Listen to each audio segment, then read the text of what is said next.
That's everyone, so we should be ready to go. Okay. Okay, so I'm calling the meeting, the Executive Committee of Evergreen, Indiana meeting August 11th, 2020. Calling it to order. For roll call, do you want me to just read off the people I see or have them each? No, feel free to go ahead, and then I can Okay. take the our guests. Okay. Okay, so it looks like we have Jennifer McKinley here, Sonia Dinneman, Brenda Campbell, Julia Aker, Winnie Logan, Ruth Frazier, Krista Ledbetter, Scott Tracy, and Nancy Disbrow. Anna Gobin. Yep. Hey, Nancy. And then as guests today, we have Courtney Brown, Rebecca Lathram, Sandra Osborne, Sheila Harmon, and Vanessa Martin. So I'm trying to remember who's taking minutes. Jennifer, if you need, let me know if you need to know where any of them are from. I'll get you that information. Okay, has everyone had an opportunity to look at the agenda? Are there any corrections or additions?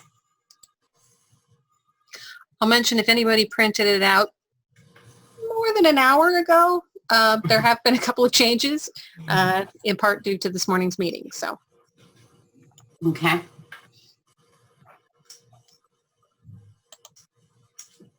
All right, with the new and improved version of the agenda, are there any corrections or additions to it? I move to accept the agenda as presented. Okay. Was that Winnie? Yes, it was. Sorry. Okay, do I have a second? This is Krista. I'll second. Okay. All those in favor, say aye. Aye. Aye. Raise your hand. Aye. Okay. So the agenda has been approved. Has everyone had an opportunity to look at the minutes from June 9th? Are there any corrections or additions to the minutes of June 9th? Do we have a motion to approve the minutes? This is Krista. I'll move to approve the minutes. Okay, do we have a second? This is Nancy. I'll second. Okay, Nancy second. Okay, and now the Indiana State Library report from Anna. Yes.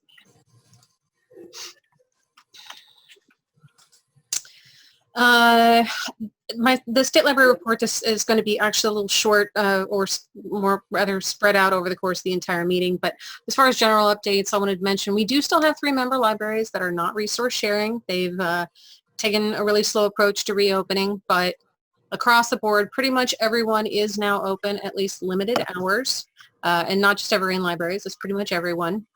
That seems to be the big thing. Everybody is open fewer hours than usual, and they're trying to really target when people are available to come to the library. Resource sharing is,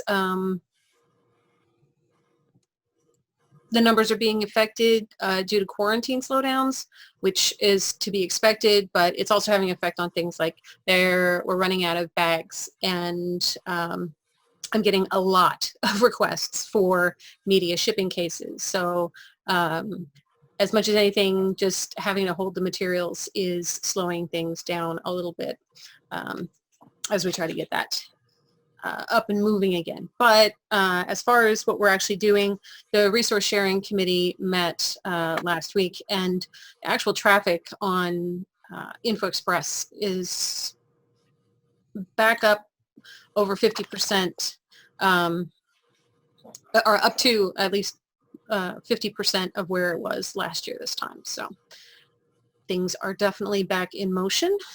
We've scheduled a cataloging party at Sheridan on August 25th. This will be the first multi-library cataloging party that we'll be putting on since everything went wonky last spring. But I've got, I believe, 5 catalogers that have already said they want to try to make it in. So we'll see how many tables and computers we can manage so we can get that all spread out and get things processed.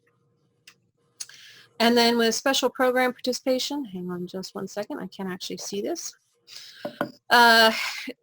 Transiting video discs, you'll notice if you look at the minutes from last meeting that video discs are down. It was one of the things that I've noticed as we're moving forward with the monographic parts project is that a lot of libraries are shifting away from cataloging their newer materials as transiting. So for the count this time, I only did libraries where at least 50% of their collection is transiting. Music CDs went up on the other hand, so some go up, some go down. Video games, I believe, was down 1. In the fine free front, we've seen a lot of uptake in fine free, it feels like, since particularly since COVID has come to be a problem, and people are trying to get everybody back in the library. I talked to someone today who just last night got their board to approve going fine free, so they'll be joining that count here very shortly. And auto renewals are also up as everybody's getting back into the swing of getting people in the library. So on the training front, I'm mostly going to let Ruth talk about this. Sure. And so I'll just jump in. We have tried to do a lot of training over the summer, utilizing some of people's added availability because of either working from home or having a different schedule. Thought that this might be a good opportunity to bolster some of those opportunities. So as you see listed there, I'm just going to go through the list. We have had technically 3 training Tuesdays so far, the last one actually being the cataloging summer workshop. Started off in July with Jocelyn Lewis from the State Library, who led a session on subject headings and genres. We had great participation for that. And then also the next one was with Jenna Anderson from Kendallville, who did a marketing tips class. Between the two of them, we had over 100 participants in those 2 training Tuesdays. Over the course of June and July, we have had 5 more of the cataloging roundtables of the 7, and so we're on hiatus right now, or we may be done. I don't know. I have to send a survey out to gauge interest in that for the future. But over those 5 cataloging circles that we had this summer in June and July, we had 140 participants in that. The highest attended one was for monographic parts, which was in the middle of July, and we had almost 50 people participate in that roundtable. So that was a little bit like herding cats that day.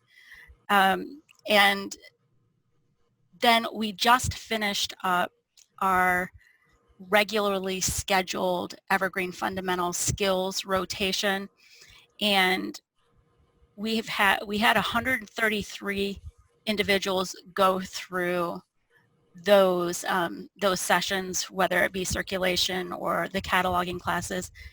The highest attendance for that was for the advanced cataloging course, and we had 48 individuals go through that, either to certify for their first time as advanced catalogers or Cat 1s, or to recertify, or just to get, we had a few library school students who were also there to go through how to do cataloging in Evergreen. And then we did have the summer workshop, which also focused on monographic parts. We did a lot of parts stuff this summer. I'm sure Anna's going to talk about the project that's going on. We had 89 people for that workshop, which I thought was fantastic, considering it's a cataloging thing, so it's pretty specific to a skill set. And so that also served as the Cat 1 refresher for this year. So we have all of those records updated, and well, we did all the paperwork. It says and more. I don't know. What is the and more? Remind me. There's been so many things. Well, I know you're working on the asynchronous stuff and you're I prepping am. for the upgrade class. So That's correct. there's more.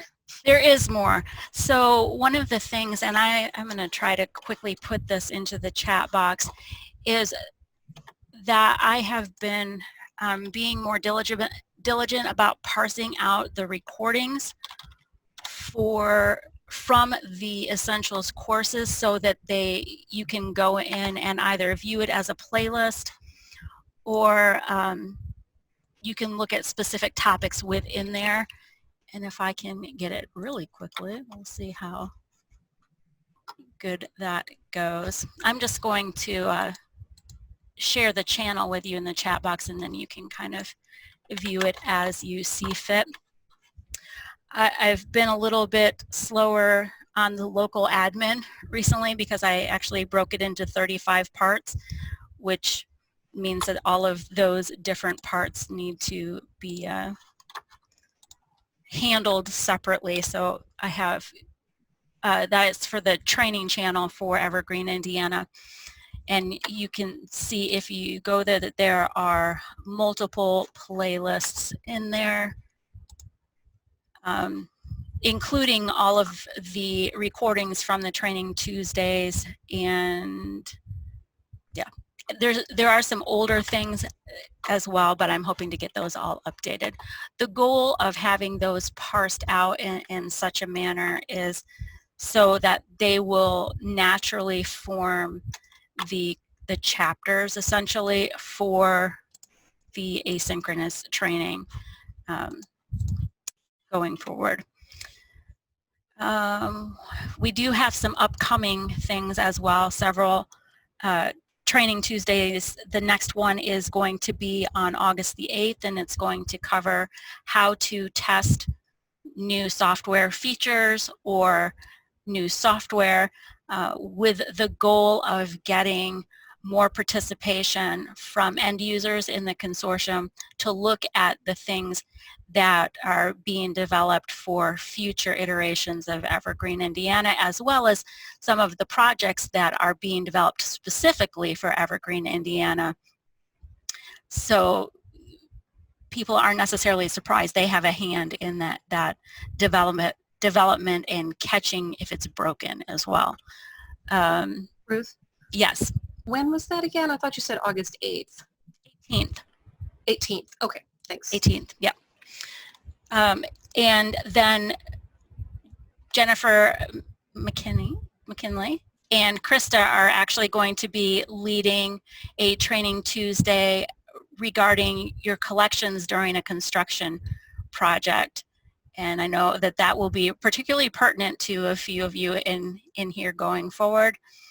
And then there are more after that as well. About half of them deal with cataloging and that technical aspect of that, and then the rest of them deal with some other technical and then some front end, or yes, I'm going to call it front end service topics. So those came out of the courses that would have been offered, or the sessions that would have been offered at the annual conference, but COVID happened and tanked our conference, so we're trying to get that content out to you differently.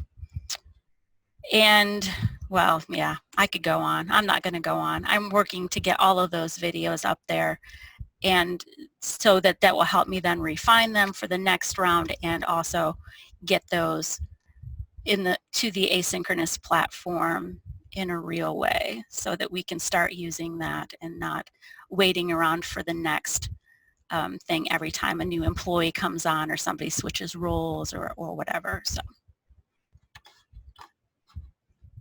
if you have any questions, I have questions. Otherwise, I think the next is development. Thank you, Ruth.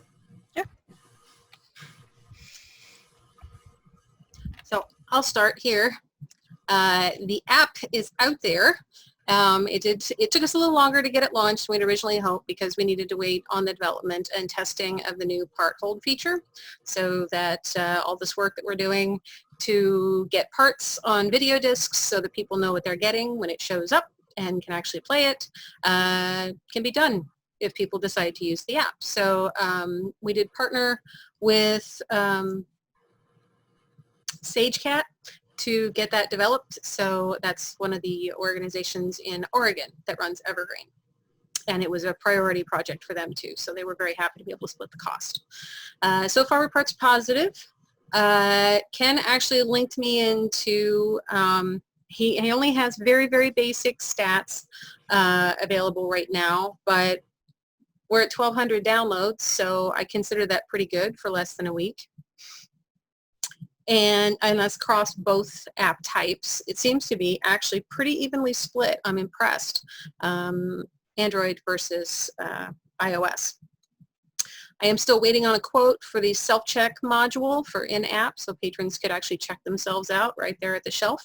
CW Mars is one of the other large consortia here in the US, and they are also very interested in that. So they've got their developer in working with Ken to see about getting things set up because it's going to require work not just on the app, it will require work on the back end of Evergreen as well. So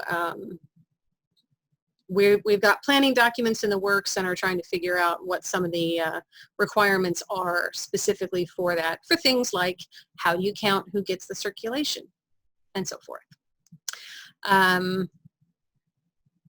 There was something else I wanted to mention, but I've forgotten it already. So I will just say thanks to everybody who has already generated promotional materials. I put together a couple of things. We've had several contributed by the community so that we could get some of that promo work done. The Hold Type Editor development project is, I heard from Adam this morning. And then again this afternoon. He says it's at 90% right now. He's almost ready to release it for testing, but he wants to sit down with me one more time and confirm that we are exactly at the same spot with what exactly the different hold passes mean. So I'm going to be talking with him probably tomorrow or Thursday, depending on his availability. To get that nailed down, and then hopefully we'll be testing in the next week or two on that. So very excited to see that in the works. And then we'll go back to Ruth.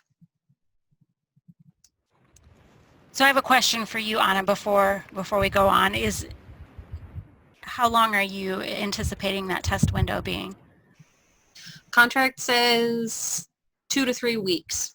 Okay. He said if it's an issue, we can stretch it a little bit. Oh, I was actually thinking if it could be shrunk. So that actually goes into, and you'll have context for why I asked that in just a second.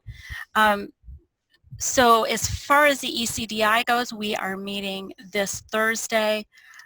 We have requested a reissue of contracts for a couple projects. The first one being the second sprint or the third project part of the Angular acquisitions project that continues to be ongoing. The other being the project, the geographic proximity project, which would allow patrons to look for copies in the OPAC that are closest to them by entering their location. We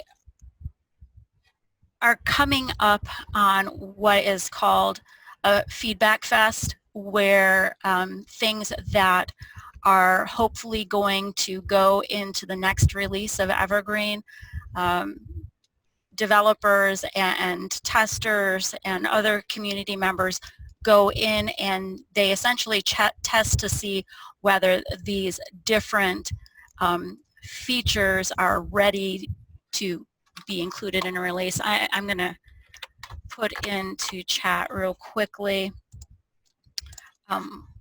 what I'm looking at, essentially. So for this feedback fest, we will be looking at things for version 3.6. So down the road for Evergreen, Indiana, but that's how this works. So it goes out to the community, and then we look to how we can then upgrade here in Evergreen, Indiana.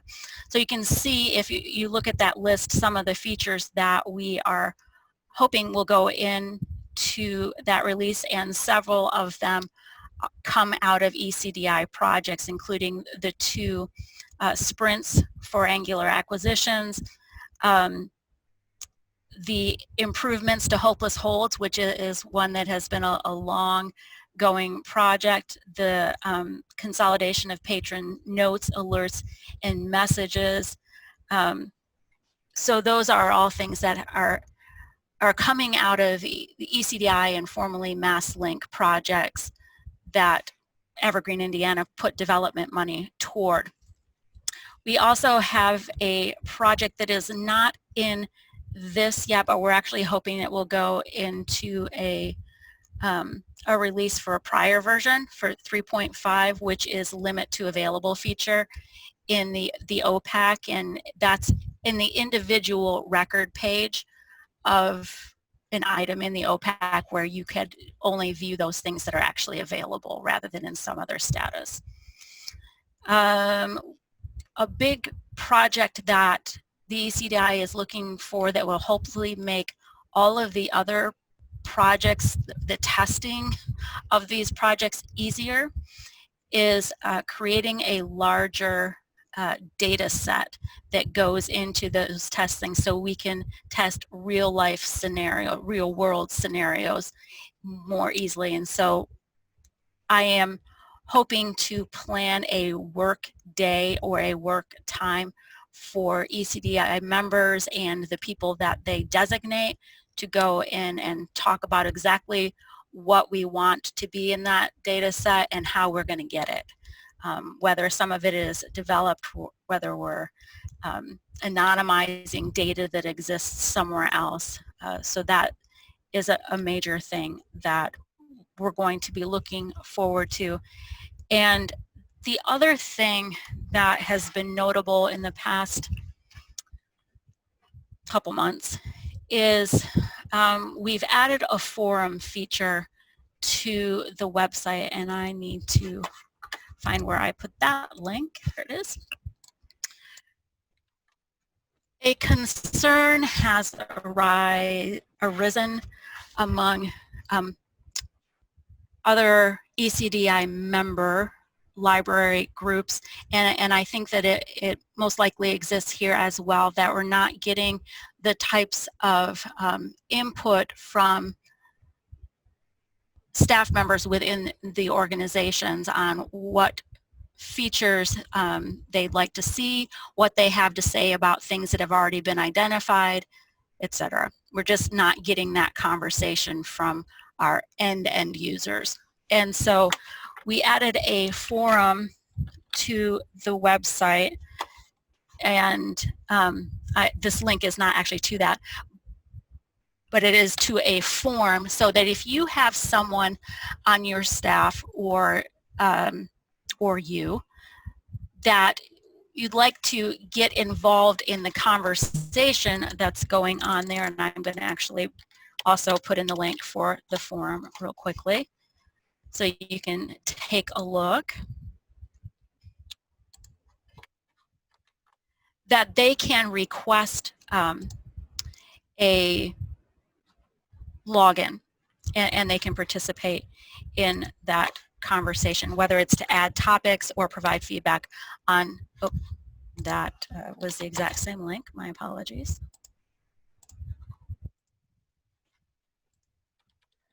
So that we get more,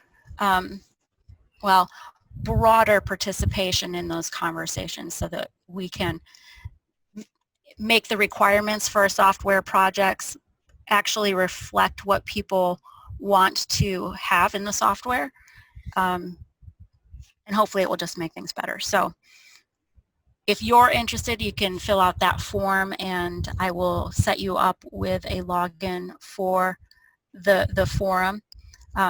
It does not, that login doesn't uncover everything in the ECDI website because we do have designated members from Evergreen, Indiana that serve on the committee, and so, but it does provide that limited access to the forum.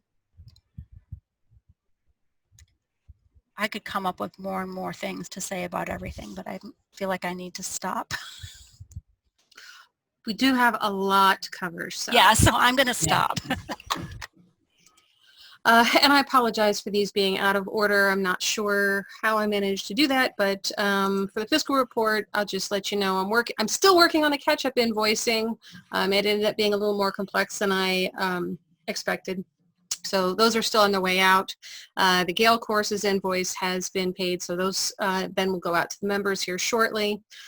We have been billed for both the development and customization for the release of the app. We had $5,600 budgeted for that, and we only ended up spending, I think, $3,200. So if there's additional development we want, we actually already have those funds available and earmarked. In order to move forward with all of the various parts and pieces of the upgrade, we have, I got quotes from both of the major vendors for Evergreen, and we have secured a support contract to assist Lynn as she's preparing for this next upgrade. We did end up selecting Emerald. They were more flexible in their contract terms and markedly less expensive. So that those invoices will be paid out of the support line item of our budget. And then, of course, we've received our June and July staffing bills. So we're all up to date on everything so far this year. We have spent about $82,000 so far. But our big bills don't show up till September, so that's when we'll start seeing the numbers go down again. Cataloging committee, I saw Monica. Hello.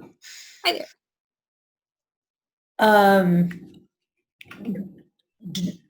The cataloging committee hasn't met since the last time the EC met, so we haven't done too much official votes and approvals and stuff.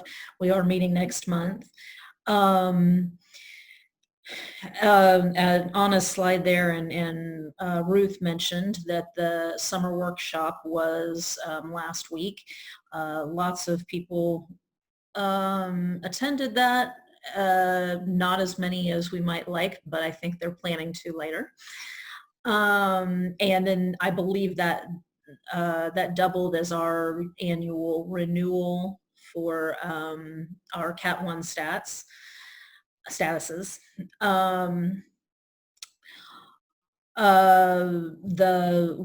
We have been making some edits to the procedures guides since the last meeting, probably maybe before the last meeting, but also definitely since the last meeting. A lot of talking about working with monographic parts and standardization of how they're being used in the catalog. The committee has worked on that some. Anna's done a lot of work on that, so that has been updated. I don't think there's anything else except the recombination of the combo pack records is still in process. I want to thank Anna. She has done a lot of work on those and is continuing to do a lot of work on those, but we are making some headway there. But it's a headache for everybody. And I think that's all.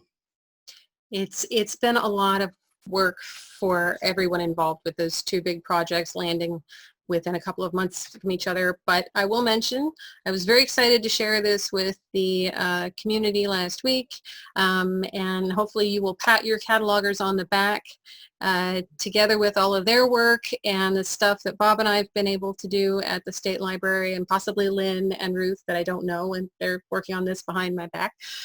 We've managed to get parts on 50% of the video discs in the collection, and that's over 300,000 items that have been updated. So that's a tremendous amount of work. one of the concerns of the cataloging committee, I know, was that this was going to take years to do, and everybody's really pitched in, and at this point, I don't see any reason why we couldn't potentially be practically done by the end of the year. So very exciting. E-content committee.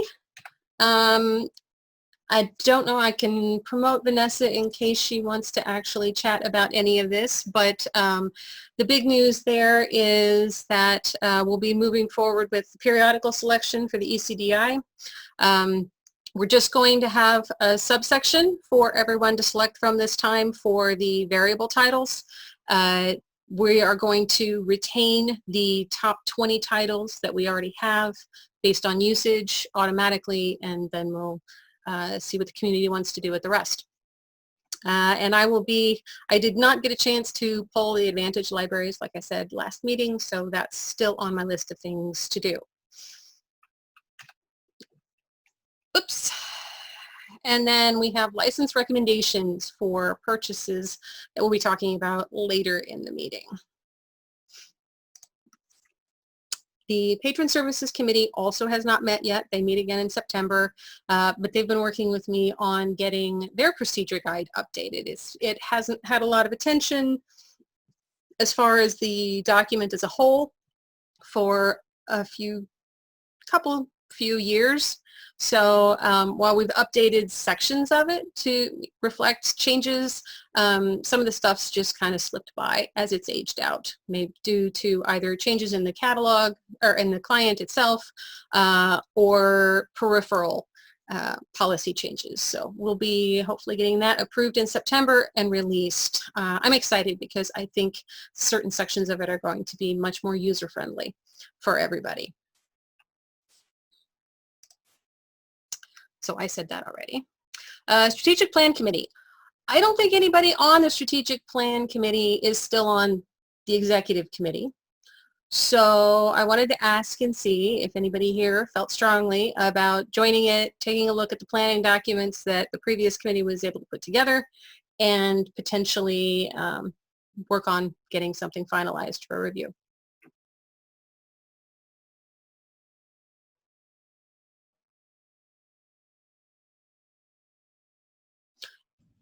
Since I did kind of spring it on you, I suppose if you would like, I could say, think on it, and then we have to have a decision in October. What kind of time commitment are you thinking that is? Well, so far, because what we've been doing was doing working lunches when we were meeting in person. So it was just alongside, an extra hour alongside this meeting. It kind of depends on who's on the subcommittee and how quickly they want to get something wrapped up. I mean, I would be interested in volunteering. I asked because we're doing a building project, and if my time's kind of a lot spoken for, so I don't want to sign up and not be able to be there. Well, to be fair, we have a planning document, but we haven't got a draft of anything, and it's been 2.5 years. So. All right, well, sure. Okay. Do they have regular meeting days, and are those days Tuesdays? Well, they've been meeting the same day as the executive committee. All right. Just happened. Okay, no worries. All right, let's give it a shot. Okay. Anybody else want to commit to help I can Scott do out? that. Okay, I can do thank that. This is Sonia. Come on, nothing says party like strategic plan.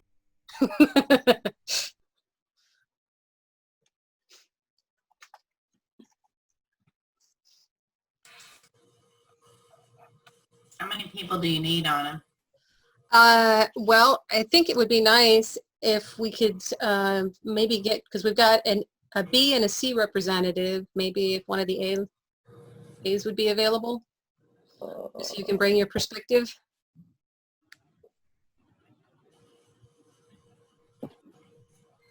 But anyway, rounded, I think 3 would be nice, just because that helps balance out our viewpoint. You can count me in if you want. Okay, thank you, Winnie. You're welcome.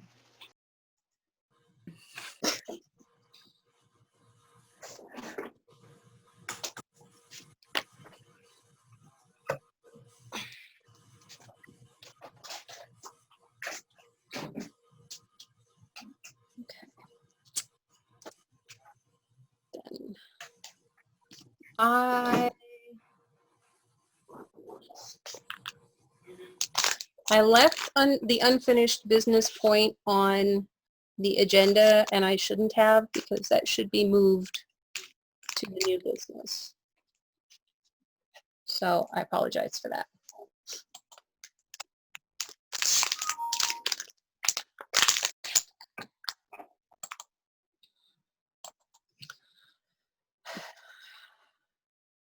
So first up in new business then is Rushville Public Library has applied to join the consortium. It is a Class C library located in Rush County, not surprisingly. Their base population is 6,000, but they have a large contractual area that they serve, which I think almost doubles their actual service base. Collection's just under 25,000 items. It's a brand new director, and she's very excited and very enthused about joining Evergreen. So it will be an automated migration. So the first one we've had those since Putnam came on. And they'll be coming off of Polaris if they're approved. Okay, This so is- we need to vote. Mhm. Okay. So is there any kind of discussion that needs to happen? Anybody have any comments or questions? Need more information? Okay, do we have a motion to accept Rushville's application as a new member? Yeah, I'll make a motion. That was Nancy Disbrow, and Krista was the second. All those in favor, say aye or raise your hand. Aye. Aye. Aye. Okay. So Rushville, welcome Rushville Public Library. It's great because they're almost completely surrounded by Evergreen libraries. So Who is the new director there? I have not heard. Nikki Kirchhoff. My understanding is she worked there as support staff and is taking the next step up.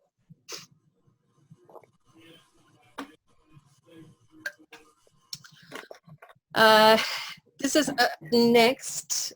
We've updated a lot of the notice language, but somehow this one slipped by without being updated, and it's been more noticeable, I guess, since we've come back to work with COVID.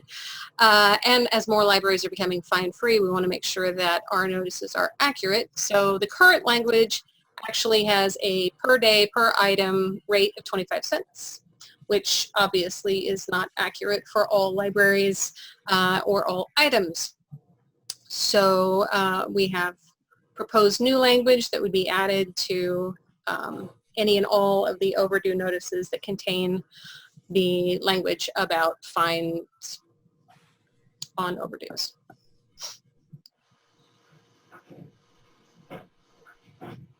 Okay, does there need to be a discussion?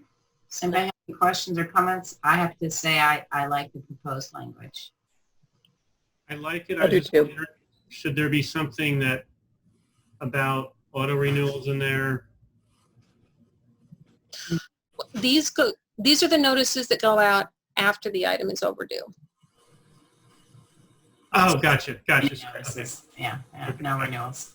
The pre-due notices will say that there may be renewals available, but at this point it's already overdue and auto renewals won't help. Right. No, I got you. So are there any comments or suggestions about the proposed language? Okay, do we have a motion to accept the proposed language for the change in the overdue notice? So moved, Julia. Okay, I'll second. okay. So we got a motion. All those in favor say aye. Aye. Aye. Aye. Motion carried, so we will now use the proposed language for the overdue notice language. Lynn is out today, so we probably won't be able to get it updated right away, but we should have it up by the end of the week. Awesome. Because I know this was something that she wanted to see updated as quickly as possible too.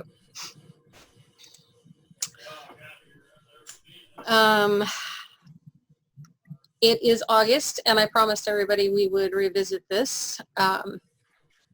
Since most of the libraries are open now, do we wish to continue to have the emergency registration policy in place, or are you ready for it to be retired?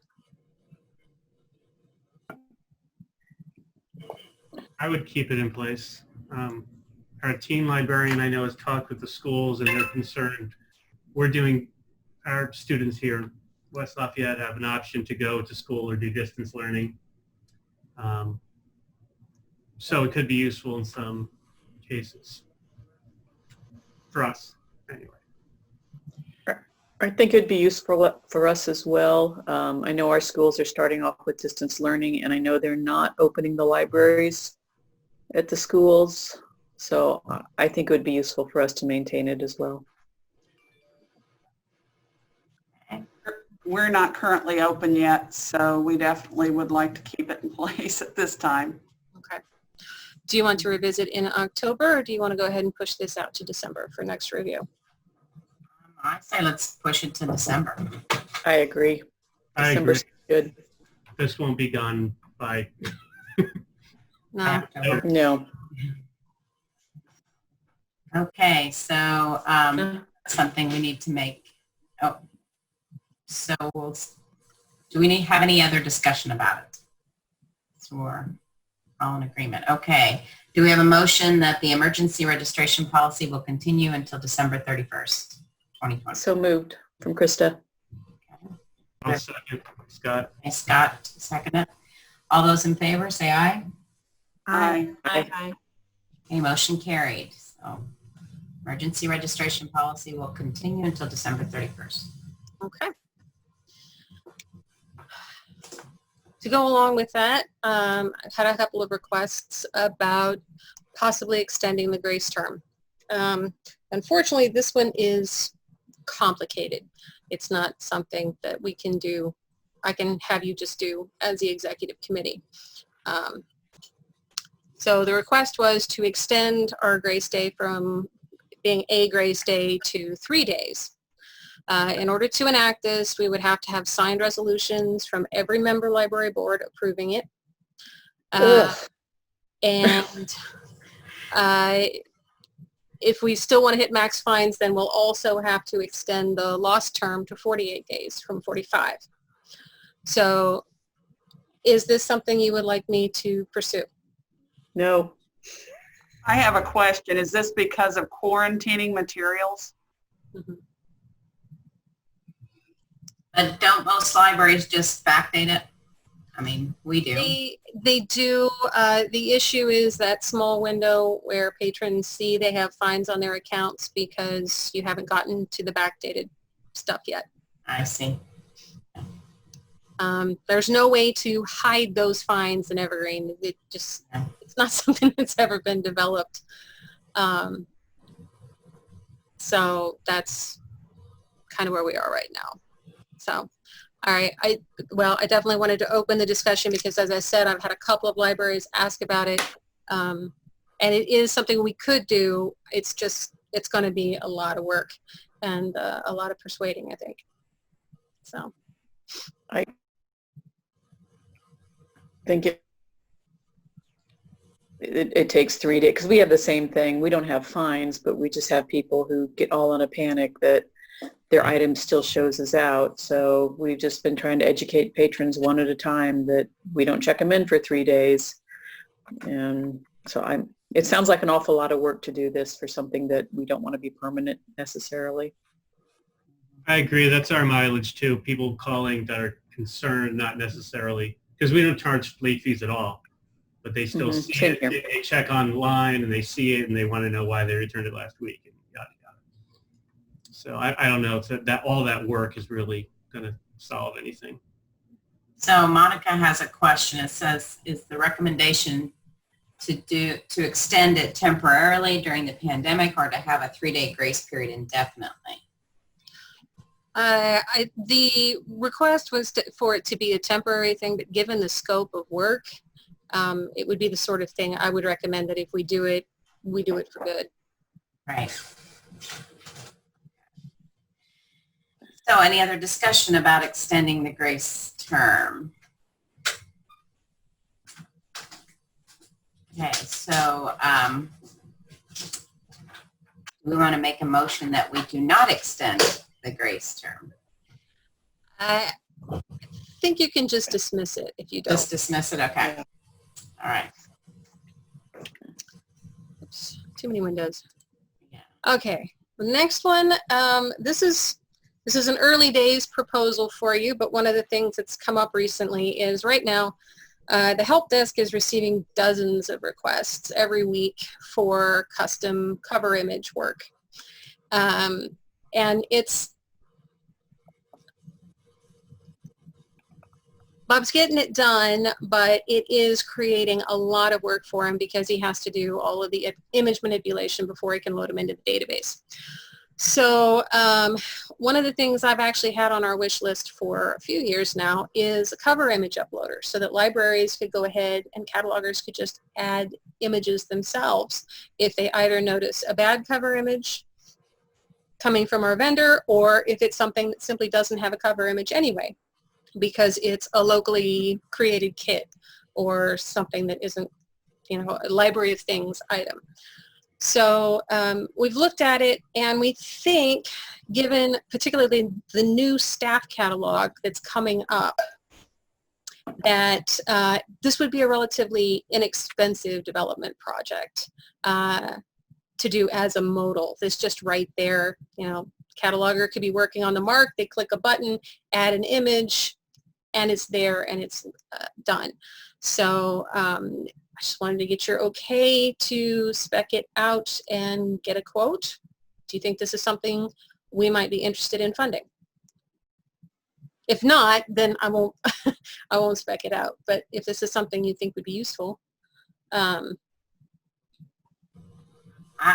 think it would be useful. I think our catalogers would like using it. So. Yeah, I agree with that, and the patrons would. It's nice when you have all the pictures. Yes. Right. Yeah. As a cataloger, may I please. First of all, I find it interesting, Anna, that Bob is getting that many image things. Are these for local items, or are they like because our vendor has the wrong image or, you know, bad image or something? It's primarily things which our vendor wouldn't serve up, like art, kits, board games. Okay. I don't run into that very often. And so I've found it surprising that he's getting that many requests for that. Although I do know that in the last few months, it became more general knowledge that he can do that. So probably his workload has increased just since that meeting. The other thing that I would say, like you, the committee was saying pictures are good, and that's right, but other people should be aware that some things we can't have images on because of how we have to deal with the ISBNs and UPC numbers sometimes. So even if this were funded and it was easier for catalogers to add images on their own, you're still going to have some records that don't have pictures. I'm sorry, I don't understand why. Because of when we have to create a duplicate record and put the ISBN in a subfield Z. This would fix that because these would be locally stored images. Oh, could we do that? So they could, you know, whether it's a reuse on the ISBN, you could actually have the correct cover on it then. Oh, okay. Because okay. These would be locally stored. Okay, that makes sense. Mm-hmm. I don't anticipate we're going to spend time scanning hundreds of books from the 1960s prior to try to get cover images up, but right. But yeah, for anything new that normally we would have to subfield Z out so it doesn't have a cover image, this would introduce the ability for us to add one again. Oh, well, that would be handy. All right, sounds like we're okay for me to at least start talking to people.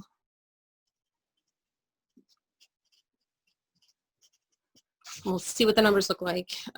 It's possible we may be able to partner with the ECDI on that one as well. It's been one that's been floated there, and there's some moderate interest from that community as well. Okay, this is the big one, and it's going to try to do this in stages. So the e-content group met today and reviewed quotes from Gale and Library Ideas. Library Ideas has a product they call the Turnkey Book Club. And what it is let me get the rest of these up here. We provide unlimited access across all Evergreen, Indiana libraries to a shared book club.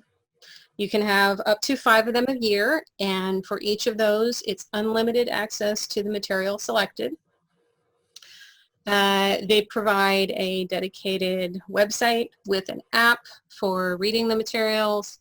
They provide staff who do all of the reader's advisory work for you. So they'll be leading the discussions, managing the forums, and they even have email communications for people who are less interested in the interactive portion and just want to get some guidance on how to read the materials. I wanted to show you they've given us access to, this is the Glendale Library Arts and Culture Book Club. They were the very first library actually here in the U.S. to launch this program.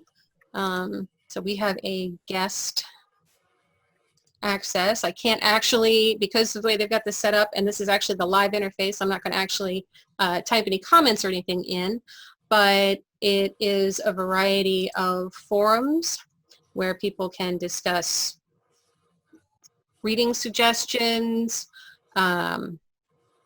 There's a support center.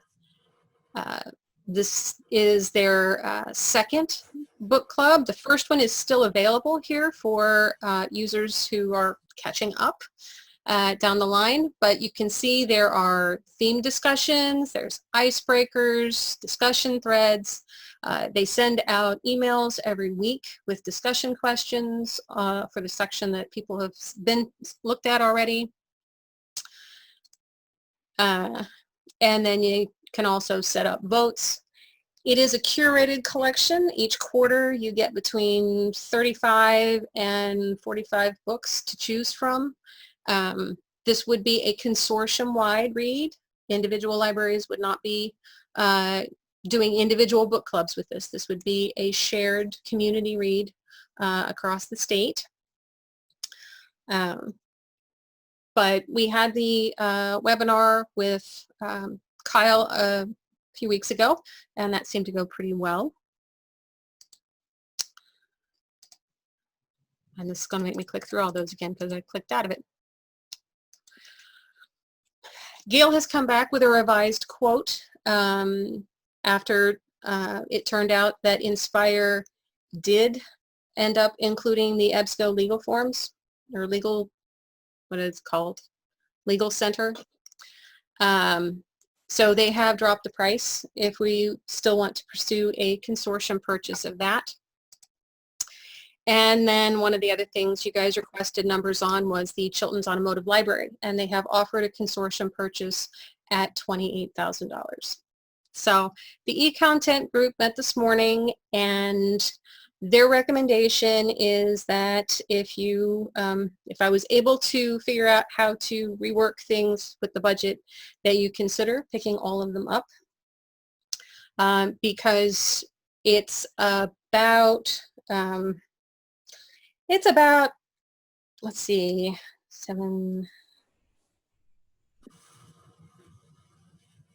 about $250,000 worth of product just on this page. That we'd be getting for well under $100,000. I took a look at, and including Reference USA, which of course was not originally a planned expenditure, these are the places we can currently harvest funds from if you are interested in pursuing these purchases. It is sufficient to cover all 4 products. Would we be, just be clear, would we be paying this fee as a consortium, or would there be a half and half? Would we be asking each member library to pay a little bit and then the consortium pay a little bit, or? That would be up to you. I know I'm hearing from a lot of places they're having to cut back on their budgets though, or have already had to expend extra on e-content. So I'm not sure if we try to split it that we'll be able to launch. Yeah, that's one of the reasons I was asking. With the Gale options, those also have opt-in pricing available, which is still a discount, but it's nowhere near the level of discount that we would be getting if we got it as a consortium. Like the Gale legal forms, that's $66,000, I believe, at the opt-in price, if everybody still opted in, which obviously wouldn't. And the Chilton's is $87,000. So I have a question about the Gale legal form. So that doesn't duplicate what's going to be available in Inspire through EBSCO? we actually took a look at that this morning. Right now, the Legal Center from EBSCO, it's all printable PDFs from the NOLA books. Okay. And it's not focused. One of the things that the committee really liked about legal forms, Gale legal forms, is that it does focus on forms for Indiana courts or that follow Indiana law. There's fewer sections on California, none in fact. And the Gale legal forms offer you both the ability to do fill-ins, so you can answer questions and it'll fill in the forms for you, or you could actually, if it is a PDF, it'd be a fill-in PDF, so you'd be submitting something that's typed rather than handwritten. I assume that there are a lot more forms for Indiana than like the free ones that we already get available online now. Yes. Which I think are like divorce, custody, name change, and the general ones. So. I'm trying to remember. Vanessa, did you say you guys had that? No, we don't have it. Don't. Okay. We used to have Gale legal Yeah, forms. Krista. Yeah. Okay. And it was pretty comprehensive. It had, mechanics liens, and it even had some criminal forms in there too for people who wanted to represent themselves. And I found it pretty comprehensive. I liked it. We dropped it a few years ago and went to the, is it A to Z? No, it's not A to Z. New Wave.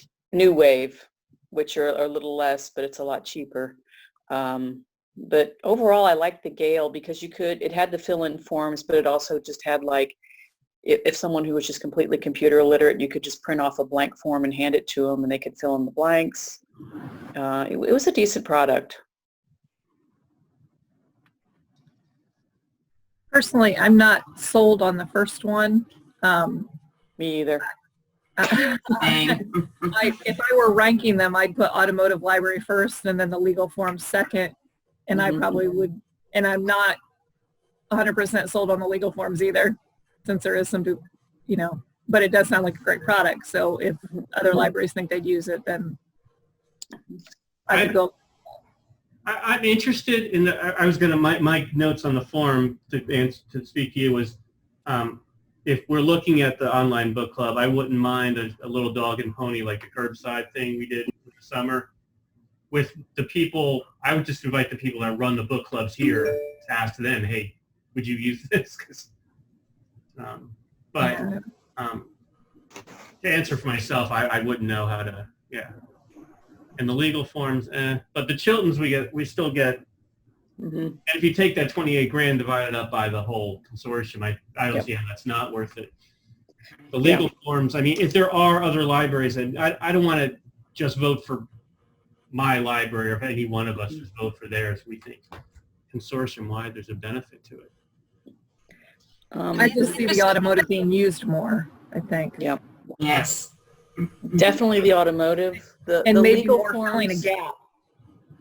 the legal forms are really valuable if it's not something you have access to. I know it was, I said I always like that one. I don't know if maybe we want to pull the membership if they would use it.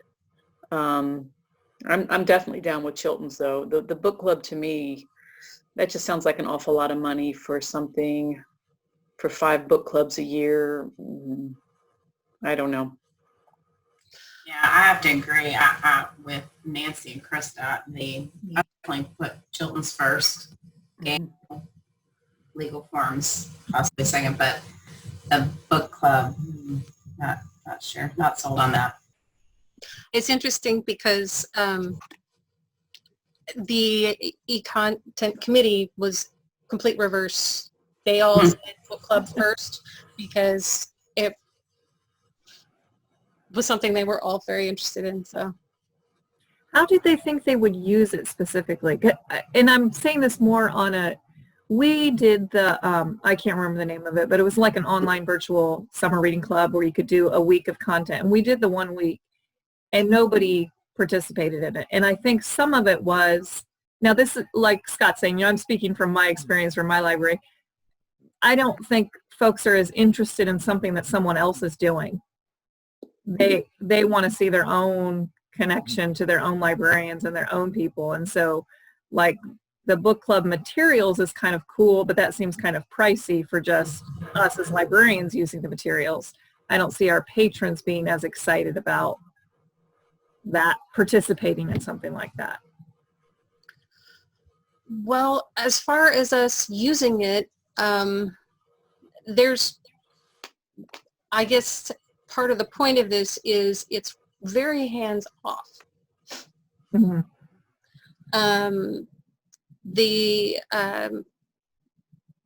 They do all the work. All we do is say, we've looked around at the titles that you have available, and we think as a community this would be most interesting for our individual libraries.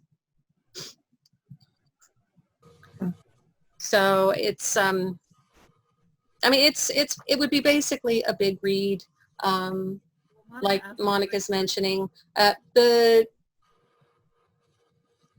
I think we get somewhere between, it depends on the book, but somewhere between 10 and 20% participation, from what I've seen on Big Read. By participation, they check the book out? Yeah. Yeah. So Kyle's estimate, depending on how much advertising we do, was that for our first book club, we could probably expect about 1,000 readers, and then we try to grow it from there.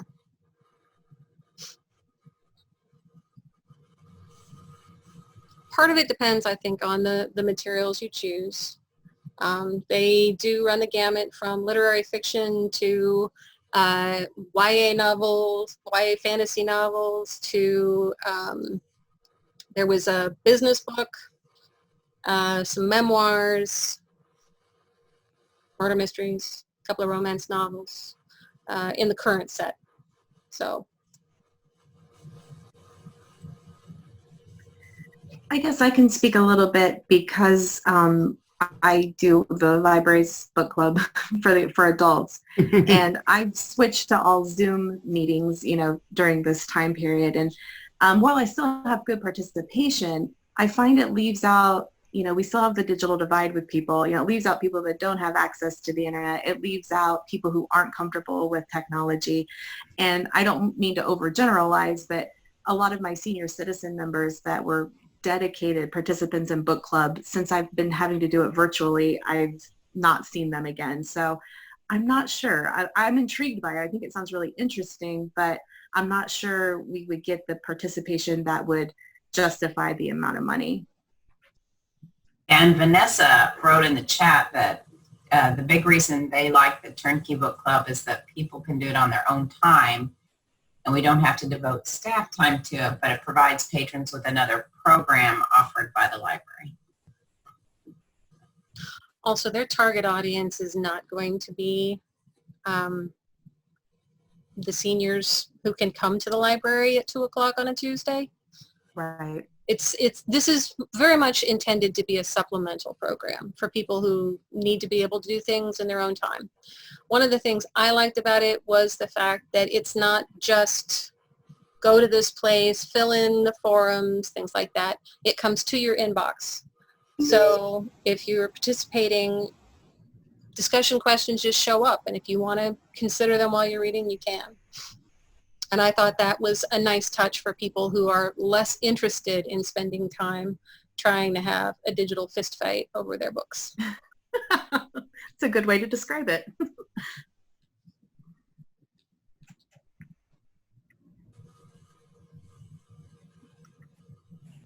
Okay, any other discussions, questions? Hang on, I was muted. Do we have the money to buy all 3? Yes. And they're all on year terms. Yes, these will all be one-year contracts. Are you concerned at all about taking from that hardware budget? Not this year. There's no way we can get another custom server built this year. The companies just aren't doing it. Okay. But And what about, obviously, we're not planning any events right now. Right.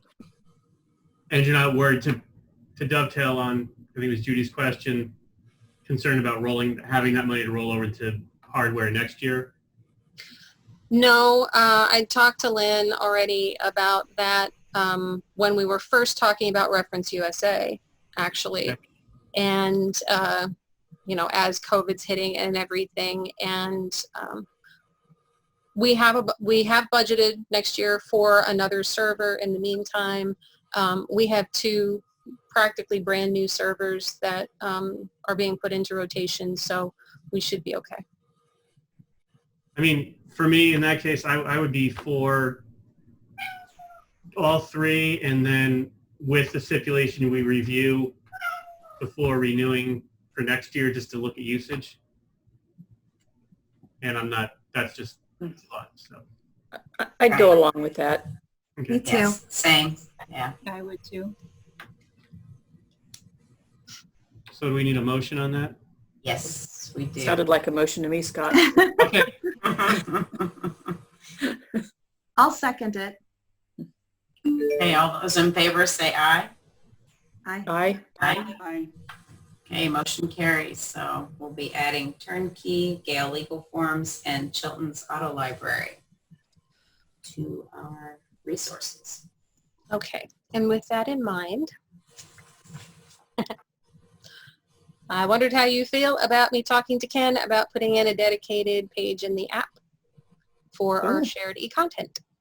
That would be awesome. I That'd be cool. know how quickly he could do something like that, and obviously with something like Reference USA, if we want to pre-authenticate or set that up so that it will accept it as pre-authenticated, it's probably going to take a little wrangling, but that would be a really nice launch with 4 things right there in people's hands. Would that link to only eIndiana, or would it be, for instance, let's say you're on, I'll call it IDDC, I don't know who would be on that, but would our patrons be able to? I was only anticipating we do that for stuff that is available on a consortium level. Okay, So- and I'm not against it just because of that, I'm just thinking of, would there be confusion for those libraries that? Right, which is why I wouldn't put Overdrive in the list at all. Oh, okay, gotcha. Yeah. No, it would, we would potentially launch then with Reference USA, Chilton's Automotive Library, Oh, okay, Gale Legal Forms, and the book club. okay. I'd be for that. All right. I will ask him what he thinks it might cost if he's available. He's been busy. He's been getting me set up to try to keep track of the stats that he has available right now. So.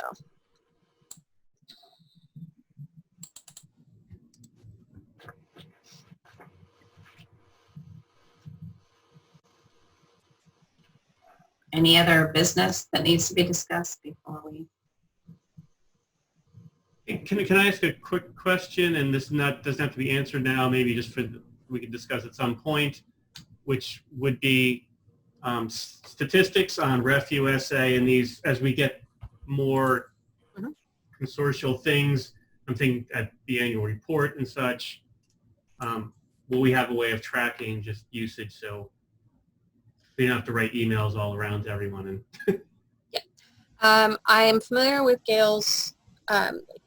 All of them have reporting tools. I have access to Reference USA, and I can get any library set up with that if they'll have their lead person contact me. Gail has it. They do that centrally, so it's something I would need to put together and send out. If we're up to 3 different products, I'll probably try to do something maybe quarterly. So I just will pull in those. I will say that about Gail's reporting interface, it can be a little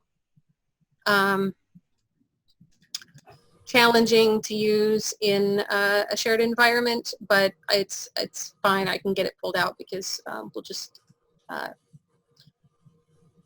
get familiar with everybody's prefixes. And that was one of the things that we specifically asked about with the turnkey program.